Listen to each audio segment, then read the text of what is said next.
Bien, voici la deuxième partie de ce séminaire sur les doubles pronoms. Premier exercice, c'est simplement un exercice simple d'utilisation des pronoms, histoire de réviser vos pronoms.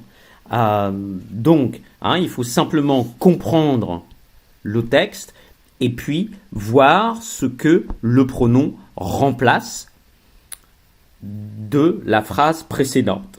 Donc, première phrase ensemble. Le témoin affirme qu'il a vu les cambrioleurs dans l'appartement de la victime. Il dit qu'il, de toute évidence, c'est les cambrioleurs.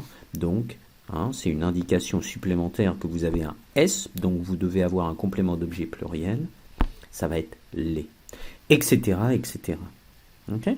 Donc, à vous de continuer l'exercice, de bien observer la phrase qui précède afin de déterminer le pronom que vous allez utiliser. Donc, c'est simplement, il n'y a pas de vraiment double pronominalisation dans ce premier exercice, c'est simplement histoire de revoir vos pronoms. Bien, regardons maintenant le deuxième exercice. Là, on aborde, si vous voulez, la double pronominalisation. Alors,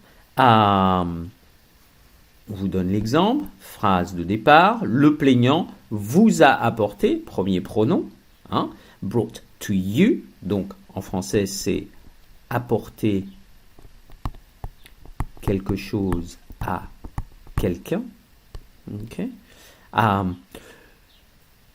Et donc si on remplace les deux objets en répondant à la question, ça c'est le deuxième objet, on va dire non, il ne me l'a pas apporté. Et donc, vous devez respecter l'ordre des pronoms dont nous avons parlé dans la première partie de ce séminaire.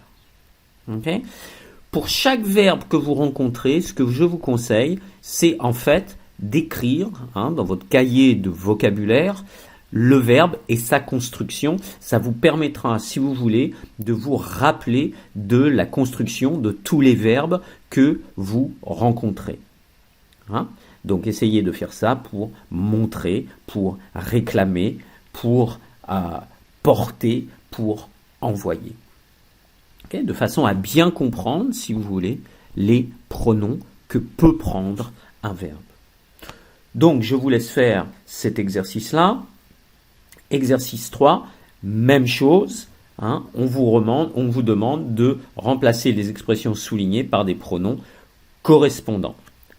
Donc vous avez ici deux pronoms, a remis l'arme du crime, l'arme vous signale que c'est féminin, à l'enquêteur. Donc vous décidez quel va être le pronom pour le premier, quel va être le pronom pour le deuxième, et puis vous décidez quel est l'ordre de vos deux pronoms. Et donc, si vous avez, par exemple, un pronom me et un pronom lui, l'ordre que nous avons vu, vous mettez me d'abord et lui après. Si vous avez par contre deux pronoms qui commencent par elle, qu'est-ce que vous faites ? Vous les mettez par ordre alphabétique. Il y a une façon, si vous voulez, grammaticale de raisonner et de se rappeler de ça, mais c'est beaucoup plus simple. Quand vous avez deux pronoms qui commencent avec elle, vous les mettez par ordre alphabétique, quelle que soit la phrase. Phrase affirmative, phrase impérative négative, etc., etc. D'accord ? Bien.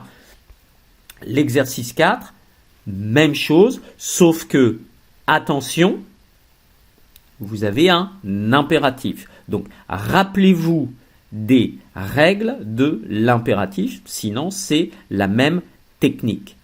Okay ? C'est-à-dire que vous identifiez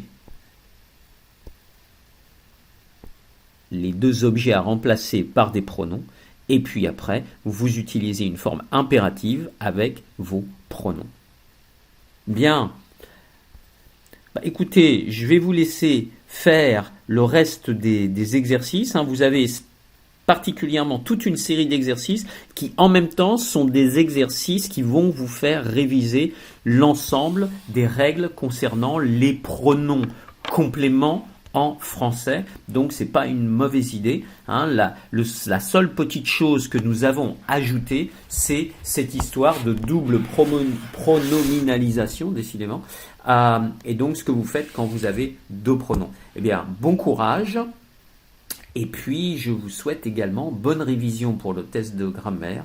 Et puis, bon courage pour le test également. Au revoir.